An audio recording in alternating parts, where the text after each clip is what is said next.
Hey everyone, my name is Saurabh. I've been selling books at author events for about 5 years. This year, I made a few changes to my booth that led to my best sales day ever. I grossed about $1,300 in a single day, which more than doubled my previous best. All three of my shows this year have far exceeded my shows in previous years. Like a lot of authors, I've had some rough shows along the way. I've had events where I sold one or two books, and I've even done an author talk where only one person showed up. But my last three large shows have been strong, and I think that comes down to a few specific changes in how I approach my booth and in person marketing. In this video, I'll briefly talk about 5 things: confidence in the quality of what you're selling, picking the right events, streamlined booth setup, grabbing attention of busy attendees, and hooking customers with a clear elevator pitch. First and most importantly, I'm very confident in the books I'm selling. If you want more details, I have a link in the description, but at a high level, I created a Dungeons and Dragons style book designed for kids and families. It's fully illustrated, it took about 2 years to make, and I'm very proud of how it turned out. That confidence matters more than anything else. This book is the foundation of my entire booth. Everything I do is built around drawing attention to it and connecting with people who might be interested in that specific experience. When someone picks it up, the quality is clear. Second, I've become much more selective about which events I attend. When I first started writing, I was attending an average of 2 shows a month while also working a full time job. It was exhausting, and not all shows were successful. Now, when I see a show advertised, I do more research before signing up.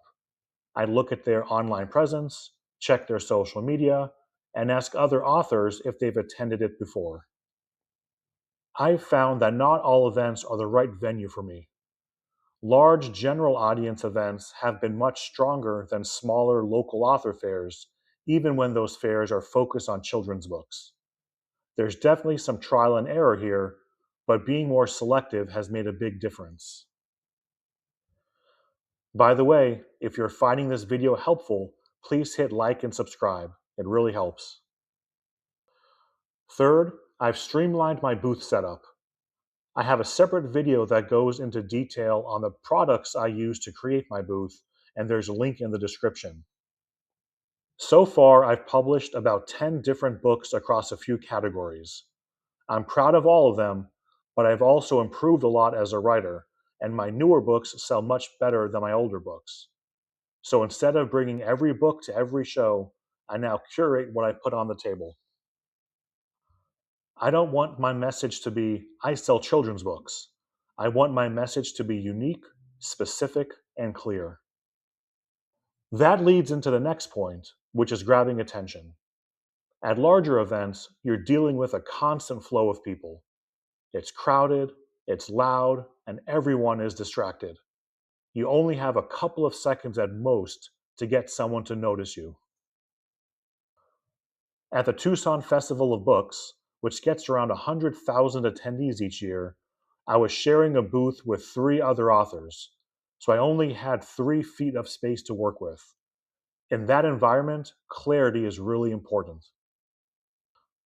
I created a large sign with a very simple message: D&D for kids.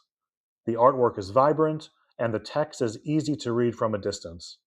If someone doesn't know what that means, they keep walking, and that's fine. But for the people who do recognize it, it immediately sparks interest. I also use what I'm wearing to grab attention. A lot of people have seen D&D referenced in shows like Stranger Things, even if they've never played the game. So wearing something recognizable like a Stranger Things t-shirt helps if they miss the sign. Sometimes I'll call out D&D for kids as people walk by, but as an introvert, that's not my favorite thing to do.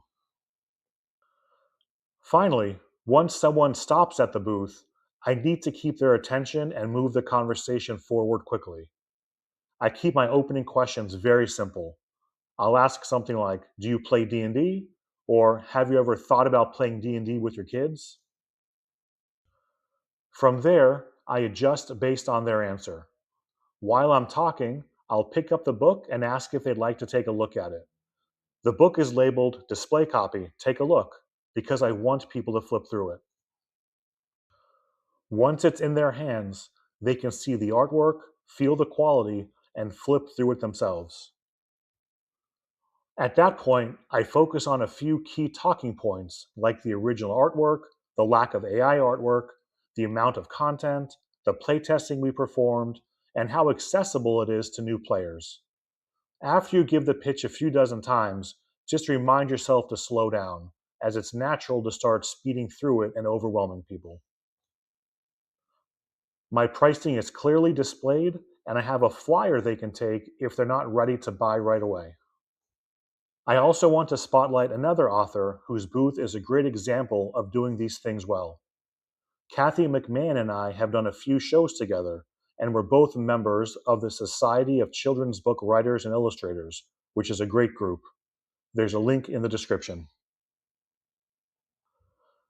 Kathy has a very clear, focused presentation. She wears moose antlers to tie into her series, and she starts a conversation by asking what books they like to read. Then she can make a comparison between what the reader likes and the books she's written.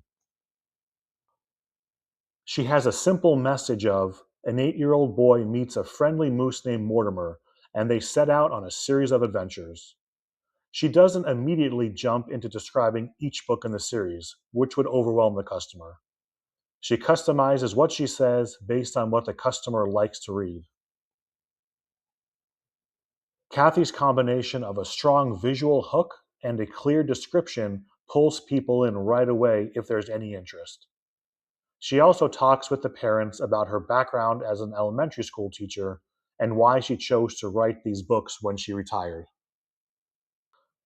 So, those are the main changes I've made this year, and it's made a huge difference for me. I hope you found this helpful.